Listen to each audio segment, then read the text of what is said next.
Welcome to HiveMind's virtual office. This space is designed to be a type of virtual brick and mortar store.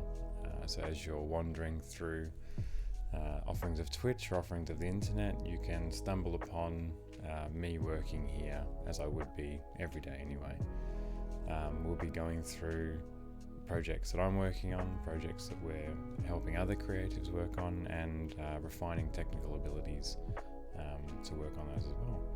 We'll be going through publishing industry things to keep in mind on your journey, self-publishing pathways as well, and really just trying to connect and a space that you can talk about your project and maybe ask a unique question while I'm right here doing work anyway, and yeah, we could help you out.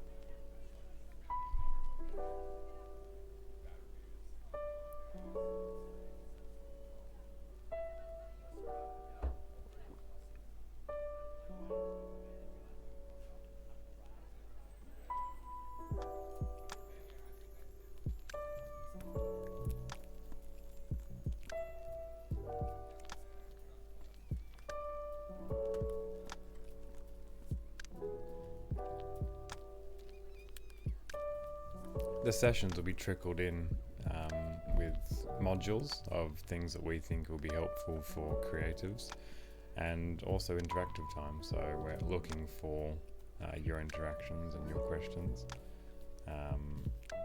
and in between, just come on in, and we'll work together. Make sure you check out our Discord as well, and we can actually get you on the stream talking about your project and broadcasting that, which I think is really exciting.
The first thing we can talk about today is creating memorable characters. Memorable characters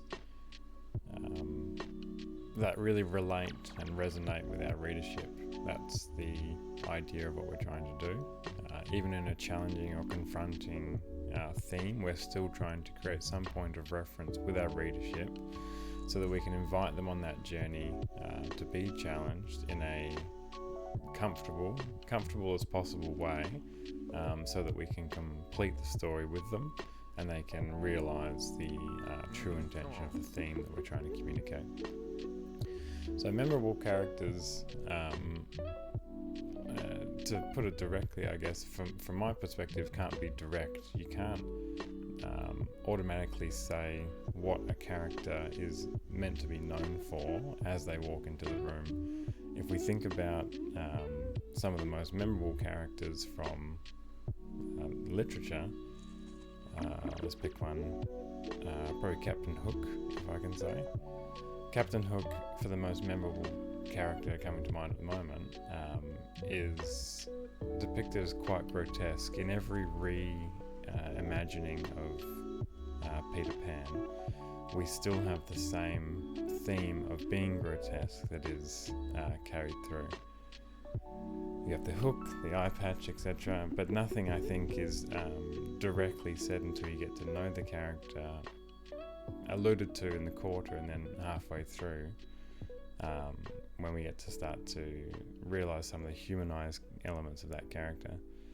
memorable characters, they form a relationship with our readership in reflecting the humanistic faults or the humanistic traits that the readers have within themselves, perhaps deny or perhaps do not want to explore fully, or want to indulge. And what I mean by that is that a very common trend at the moment is the yin and yang of good and evil within, I'll say every character, but most characters. And it's how that plays out in the decisions of those characters and the consequences from that kind of internal tug of war of good and evil, playing out in the history of the story like that. If they're memorable characters, they're revealing that part, I believe, to the reader. And like I said earlier, even if we're trying to challenge the reader, we're not trying to lose them. So always we have to have that point of reference, so that we're inviting someone in a very I'm not sure if comfortable is the right word, actually, because you are trying to encourage them to be uncomfortable, but protected, safe, I guess, these type of things. And because what people think for memorable characters is memorable people in their life. We think of that high school English teacher maybe that took the extra time with us. We think of the motherly figures, the brotherly figures, sisterly, and we see them in characters. And this is what I mean by people may not have had a brother and they wanted a brother, so they look for a brother, or they similarly may be missing any one of those figures from their life and relate to that. Creating that, then, I think memorable characters, the commonality between good and evil memorable characters is that redeemable human quality as well. I think that in making an overarching memorable character, there should be some element, at least through interpretation or perspective, that they themselves were pursuing their interpretation of good or that they can be brought out of their pit of evil. I think that those two things are really what people want to feel. Life's quite challenging in itself, and finding little instances where even hypothetical characters have overcome, or even fictional characters, my apologies, have overcome this, gives examples for that as well in their life. How's that music? I might just turn that down a bit. So memorable characters being relatable, creating them. I've never really been a fan of character sheets. I think that they may be good in terms of an icebreaker exercise for your work.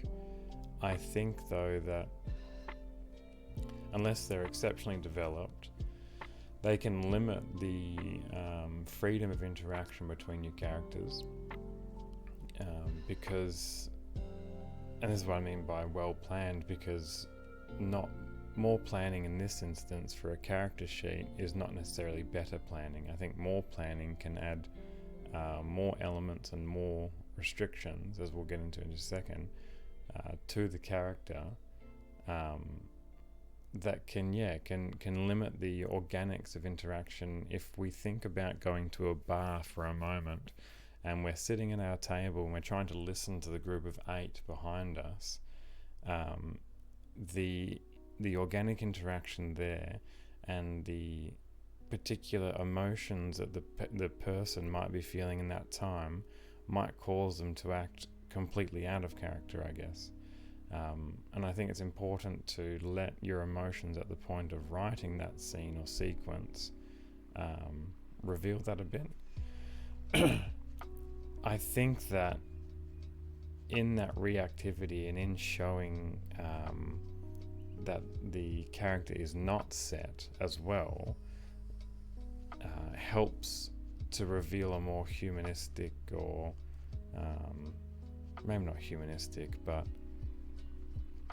just less intentional, I guess. You're, for me as a reader, and this is where the perspective comes from, if I feel like things are too cookie cutter, or trying too hard to directly communicate a particular message to me, I don't remember the story for very long, or it doesn't have very much impact on me, I guess, because I guess in crafting story as well, you kind of reveal these elements. So I think that character sheets are good to, going back to Dungeons and Dragons, setting the honorable good, those type of elements within the character, the spectrum of honorable good to dishonorable evil, and all the things in between, and letting them play out in that border, as opposed to going into extreme detail in the character sheet and making too much of a rigid character that, again, just in my opinion, I feel fails to stick in the mind of the reader. And that's really, if we're talking about why we're writing, I think we're writing to communicate a message. We've had an idea and we want to put that into a medium. At the moment, we're talking about books. We'll talk about art, we'll talk about filmmaking, we'll talk about all the different types of creativity. But at the moment we're talking about books, and you're trying to communicate an idea to a reader, right? And how we're doing that is through the characterizations that we're presenting, through the interactions of those characters in the setting driven by the plot. Now, first of all, we want to make sure that our reader makes it to the end, because quite often you hear writers saying, but you need to finish it. It's a whole complete message.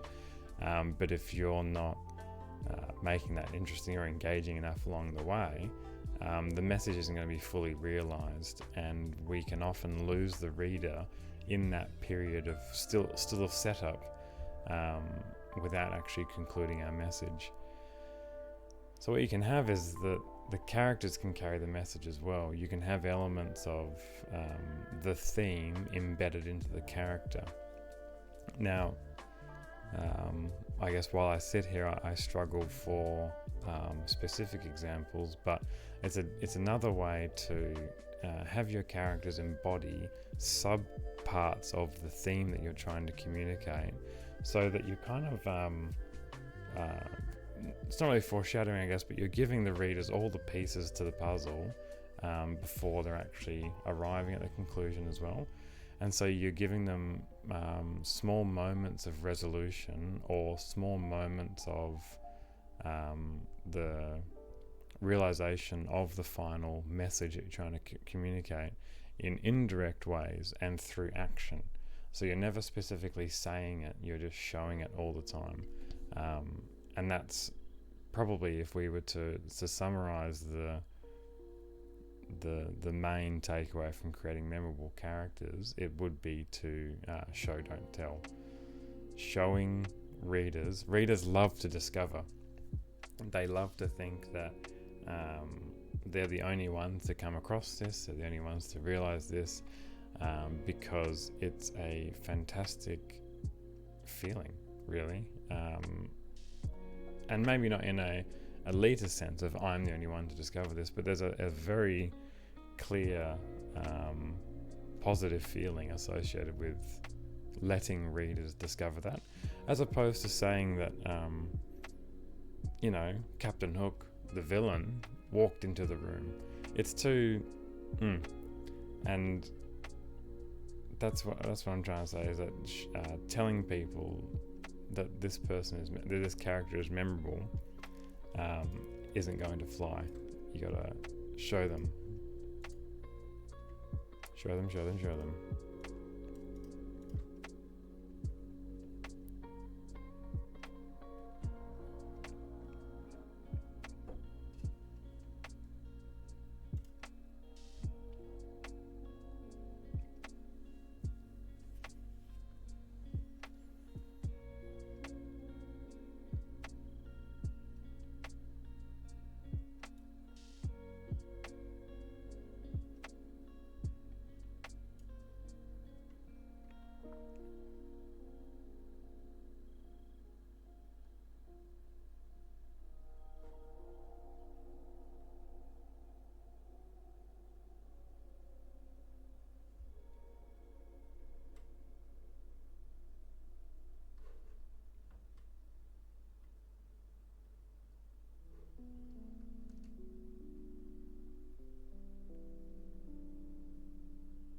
So we'll talk now about our perspective on the publishing industry. We've talked about now that you've written a book, or you're writing a book and you want to show it to people, right? If we're boiling back the creative process and why we're engaging in this, it's to do that. It's to engage with people and to communicate a message that we believe is significant. And we want to do it in a clever way, as opposed to just saying a message in a paragraph or a sentence. When we're finished with that, we want to share it. The pathway that we can take traditional publishing and self-publishing, if we're looking at this and boiling it down to type of a spectrum, I guess, if we can take a range of decisions in between that. Traditional publishing, we finish the manuscript and it's time to start approaching agents. Now, agents are going to be easy to find in terms of directories, but may be difficult to contact as you move up the ranking of prestige. And this is probably going to be consistent in the journey of traditional publishing, is that balancing between being seen and being heard, perhaps. Maybe that's too simplified, but there will be a correlated relationship between the size of the agent and your relationship to them, meaning that sometimes finding a small agent who is up and coming can actually be more beneficial because of the extra attention you receive, and oftentimes the extra enthusiasm that they bring for the journey that they're involved in can be more beneficial than a larger agent with more connections and more ability, perhaps less attention. That's just something to consider. When we're dealing with agents, then there might be perhaps a round of changes suggested based on the agent's interpretation of the genres that you're listed in, categories, and maybe the publishers and the markets that you're presenting that you believe your story fits in. At that point, back to the computer, and you're making those changes to the point that the agent is confident enough that it's ready for pitching. That's kind of the great part of working with an agent, is that the terminology is already locked in. There's a large knowledge bank that you don't have to take on. The connections are extremely valuable in terms of solicited submissions to large-scale trade publishers. And you don't have to do it. So you just have to focus on the writing aspect of it. You just have to focus on being the creative and refining your work over and over and over again. And probably a little bit of marketing later in the process. So the agent's pitching the manuscript, waiting for feedback, reviews, and the publisher will accept it. Congratulations, that's awesome. You celebrate, everything's great, and then it can be 12 months. Generally, it's not 24 months, but it can be 12 to 18 months of further development with the publisher from that time. You've completed your manuscript, you've submitted to an agent, you've had the period with the agent of brief revisions, you've had a period of submissions, you've had acceptance, and now you're kind of in development. And this can be confronting for a lot of people that we work with because they thought they were done. That's probably a really, not dangerous, but interesting fault of mine, definitely one that I've felt before with large-scale projects, is you think that you're completed, and then someone who really at this point you never met is telling you that it could be X, Y, Z different. And to be prepared for that is very important. And so if we could probably talk about just for a moment as well, the element of like calling your manuscript or your first product your baby, or having that level of sentimental attachment to it, might be damaging to the process, and you may restrict its development in particular ways because that's not how you see it. But an expert, someone with very vivid and in-depth knowledge of the field and your genre and your writing style is telling you something, generally it's good to trust them. And this is why it's good to devolve that emotional sentimentality so that the work can be as strong as possible. You, in this process, still have creative say. It's still your creative product, but at the end of the day, the publisher is running the show. For lack of a better word, I guess they're the funding body. They're the publishing body. They're going to be working with distribution. They're putting their name on it. There's quite a large risk involved for them, and that is the rationale behind the relationship and the profit share as well.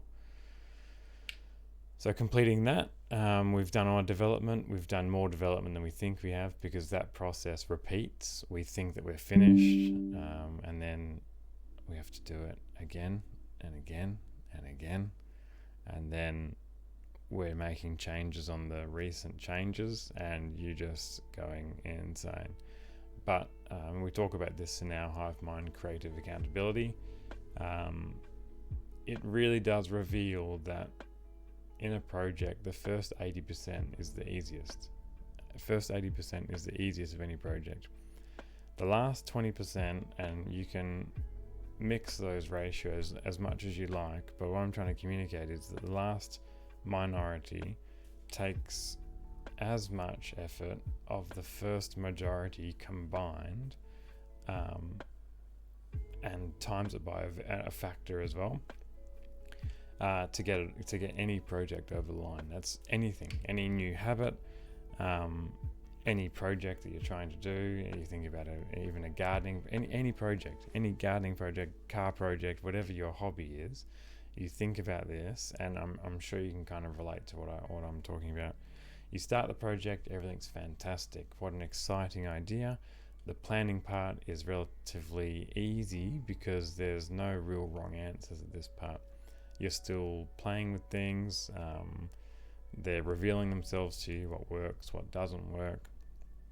It's really exciting. Then at this point, you feel like you just have barriers keep coming up, just hurdles, people telling you like, no, step left, and then you step left. I meant 2 left, or something silly like that.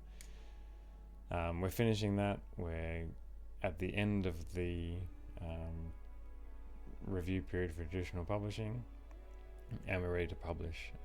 This is really exciting, and normally it's met with a spike of interviews, a spike of media, book signings, which is tremendous experience for the fruition of the creative process, because it's not just the now 2 years since you completed your manuscript. You have all the years that you spent in this for inception, for writing it, for changing it before you even put it to an agent. So it's an event that culminates from a long time coming, which is fantastic. And then go into resale, so that it's about recurring media appearances. Your next book with the publisher as well. We're hoping that you have an extended relationship with your publisher. And yeah, because we're really hoping that people can be more commercially sustainable through creativity. However, the pathway they choose to achieve that. If people can be more commercially sustainable through creativity, people will create more. If people can create more, we can connect more. And I believe that we can start to have a greater communication or understanding of some pretty complex social issues that don't seem to be getting resolved with going the other way and over academic theory, and driving us into individual rooms to write extended theses and not interact with one another. Maybe that was a tangent, but back to talking about publishing. Traditional publishing, and then you're involved with that publisher as well. So you're involved with their networks, their relationships. It's really, really valuable. The other side of that is self-publishing, the other side of the spectrum. Self-publishing is extremely valuable for independent creators, independent educators, maybe community groups. Schools especially have benefited from our self-publishing programs. Excuse me. And organisations looking to help markets expand their publishing offering.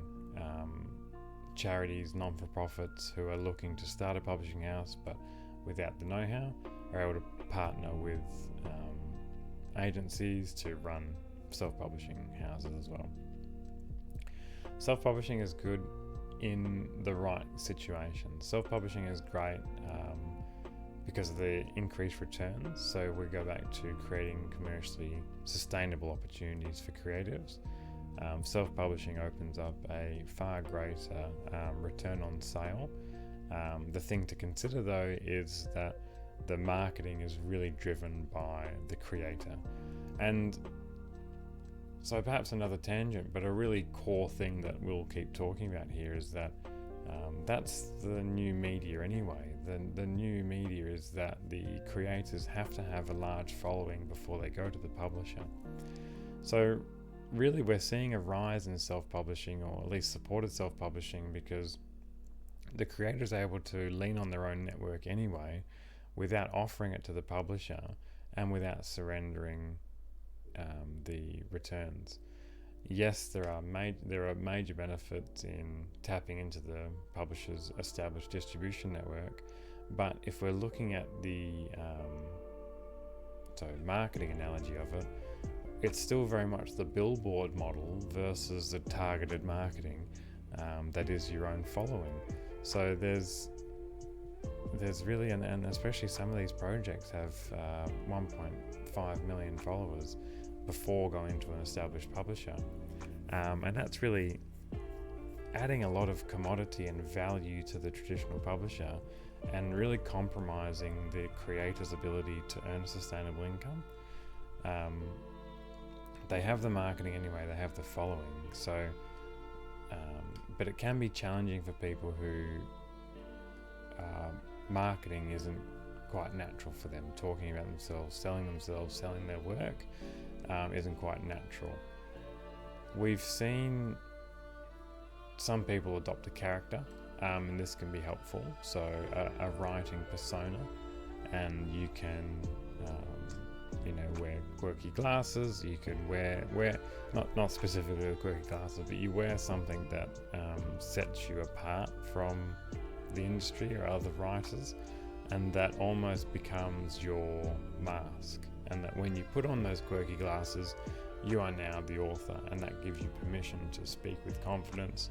It gives you permission to speak with authority on your work, if you're someone that particularly struggles with that marketing aspect. But you're going to have to market yourself anyway, regardless of which pathway you go down, traditional publishing or self-publishing. I guess what I'm trying to communicate is we're talking about self-publishing at the moment, that the benefit of marketing yourself through self-publishing is tenfold. The returns are greater. Self-publishing offers print-on-demand services now, so while the greater returns and commercial sustainability is in bulk printing and self-distribution, the option is available for print on demand. So copies are printed out as they're ordered, but the returns are a little bit less. But you're not taking on any stock, so you don't have boxes of thousands of books in your office.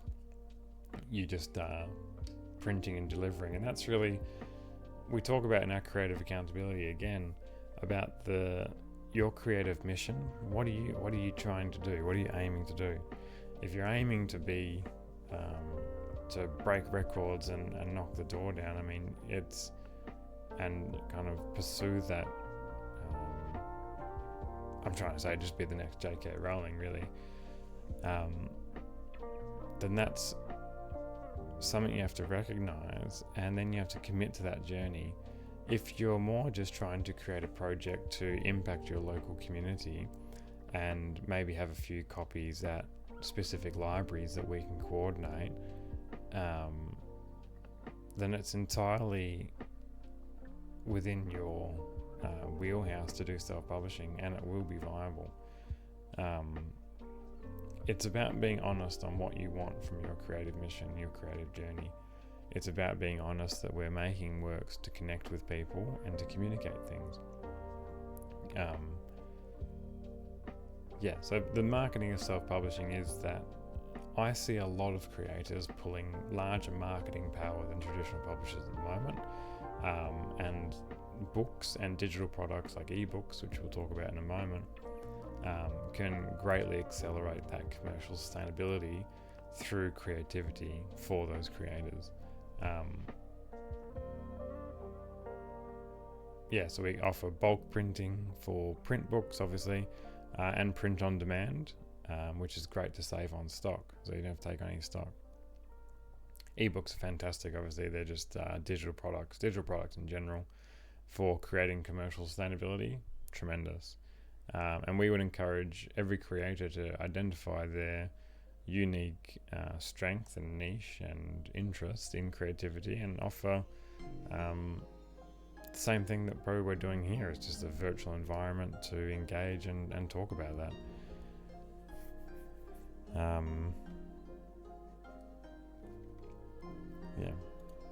They're the pathways that we can take once we've completed our work and how to get it out there. When, in terms of assessment of manuscripts, we have to consider that when we're going down traditional publishing route, the manuscript assessor is doing a combination of things. They're looking at in a figurative way. They're reflecting on their knowledge of the industry and what sells well. They're looking at the present industry and trying to anticipate any innovation or new themes that will deviate enough from the norm to be challenging without being so challenging that they break the reader's interest. And this is really the balance that we have to do as writers, because we are many times trying to be confrontational. We're trying to elicit some type of emotion or realization or introspection within our reader, and it's important to reflect that into your writing as well. Sorry, 1 second.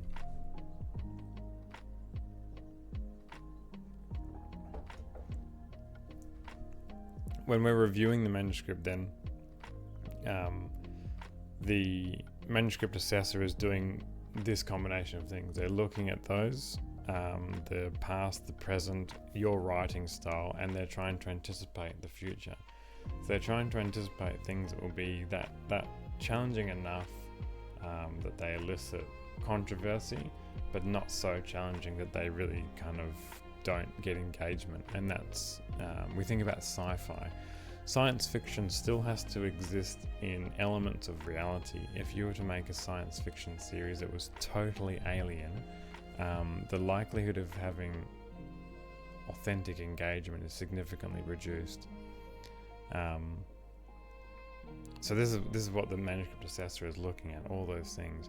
And then they're going to assess where your manuscript fits in that marketability. They're only asking how many copies of this can I sell. And that's an important distinction to keep in mind from the very beginning.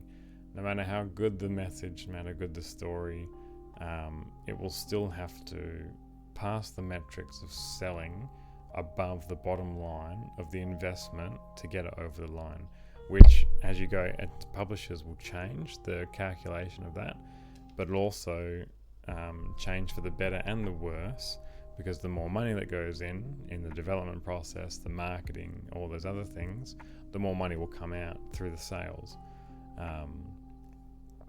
Self-publishing very similarly, but it's the reaping back is much more accelerated when you can tap into the large reach and a good vein of your market, which comes through a proper market assessment, which we can really help people with and take them all through.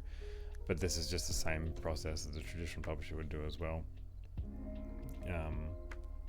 Self-publishing is really up to you. So we do the content assessment of self-publishing through beta readers, and we do closed group testing. We coordinate readers from different demographics as much as possible, as different as possible. So what I mean by as different as possible is that you want someone in there who really is totally out of the conversation, out of the theme that you're trying to talk about, and is probably going to serve as your ideal converted. If you were to take this person and they were to get it, you know you've done a good job of communicating your story. You probably want someone in there who edits the newspaper, someone that goes through fastidiously for grammar and punctuation, and looking at the story like that. Now, you also want to assign a type of desired outcome to each reader, meaning that you don't really mind if the fastidious grammar and punctuation person doesn't come back with sweeping comments about the interaction of characters and how that plays on the communication of the theme. So you want to also then get someone who's just looking at that, and they can maybe forgive just the grammar and punctuation, and assign people's strengths to those outcomes. So, my grandfather was the person who edits the newspaper, and to have him going through the manuscript was extremely beneficial, because it brought a old school standard of written English to the work. My grandmother on my other side was the first female political editor for our large newspaper here, the Sunday Times, and obviously having her edited as well was incredibly beneficial. Having these just high standard grammar and punctuation even picks up things that the automatic stuff doesn't nowadays. So it even correcting Microsoft Word and Grammarly.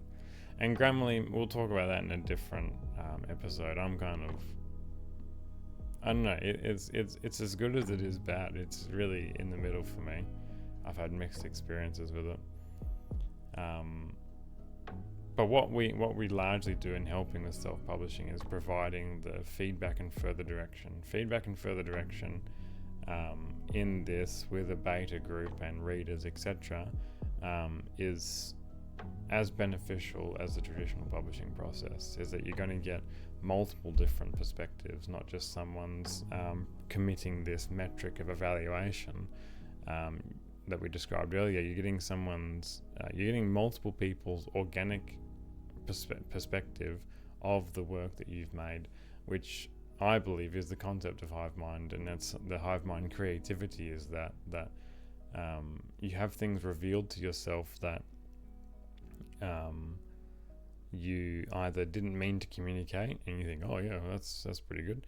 You reveal outcomes that you had no intention of creating, outcomes in your reader, from interpretations of your writing, which make you maybe see the story in a different light that you didn't, and you can go back and change interactions before that to maybe make it less spontaneous, the outcome that you've now realized through having it revealed to you.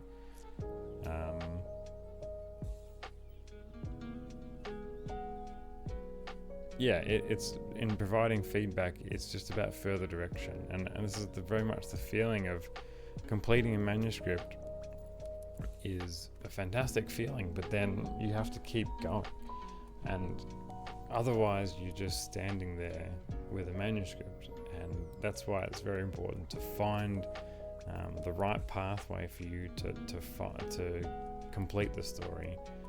I would encourage you to have a tangible product, even one copy for yourself, to hold it and see that you did complete a project. You did have an idea, had a plan, sat down to make that plan and completed it.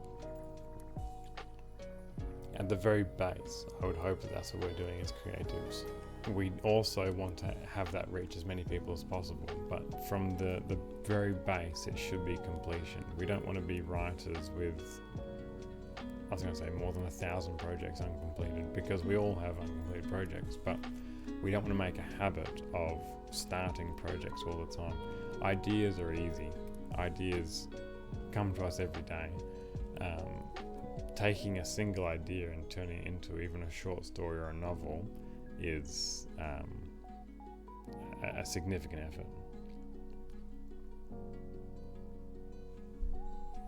So that's our interpretation here of the pathways to getting your book out there. So traditional publishing, great option for some, and I believe that self-publishing is really a strong up and comer with the new media and people's engagement directly with their customers. You essentially eliminate middlemen. You are selling directly to your customer. The customer gets to interact directly with you. No distributors, no bookstores. We can get you into bookstores. We have those distribution agreements, and we can still do that. And it's a fantastic middle ground, really, to have a traditional publishing experience with the freedom and control of self-publishing.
So yeah, this is HiveMind's virtual workspace. My name's Blake, and we're just sitting here.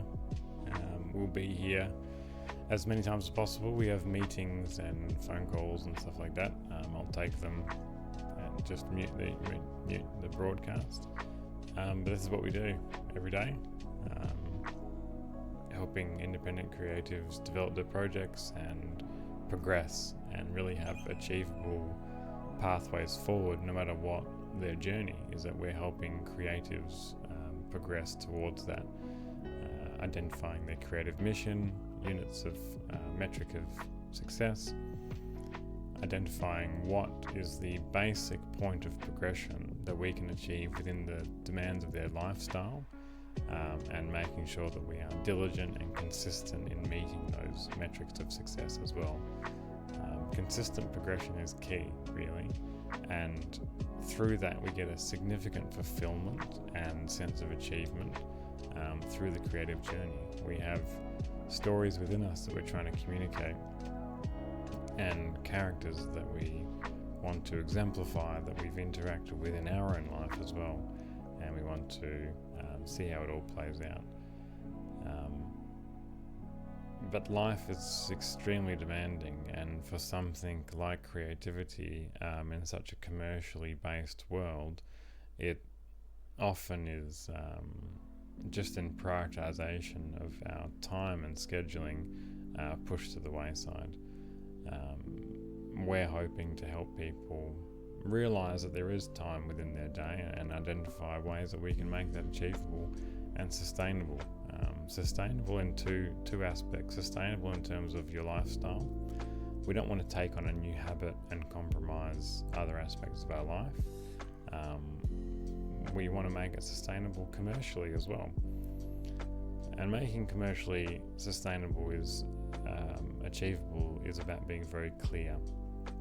The average author at the moment, the average salary for an author, at least in Australia, is $12,500. Using that as perspective, I think, is important to understand that sustainability really is a combination of your bottom line. I'm hoping that through this interaction, through this just being here, we can also start to think more commercially as creatives as well. Thinking about our bottom line means thinking about the expenses that we encounter day to day in being a creator, and really that's what you're trying to achieve for commercial sustainability. Then from that point you can start to add your surplus and start to map your growth as well, without going too hard, about being tempered and conservative with finances, but also having a commercial model behind your creative journey. We're going to go into that throughout. That's going to be an overarching theme through all the things we're talking about in creating commercially sustainable independent creatives. How to think and represent yourself more commercially as well, without sounding dirty. I know that creatives don't in a generalized capacity, don't like talking commercially.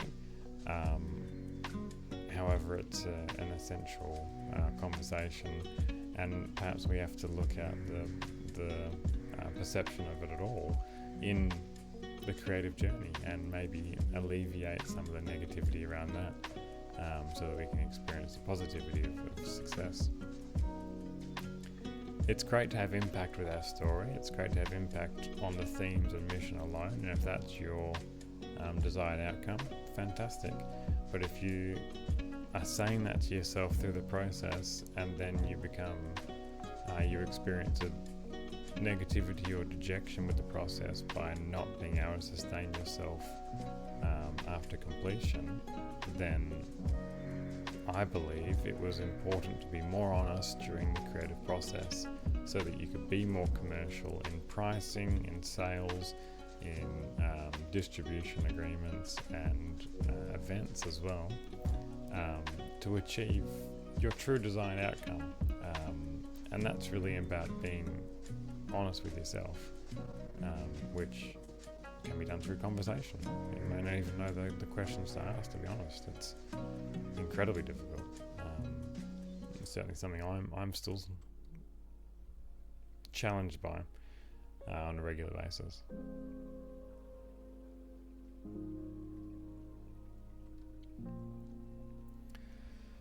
So I will go and do some work now. I have a few people to call and a few things to do, but I will be back on stream when we have time to be open and interactive for all your questions and help with creative projects. So thank you very much. I'll see you next time.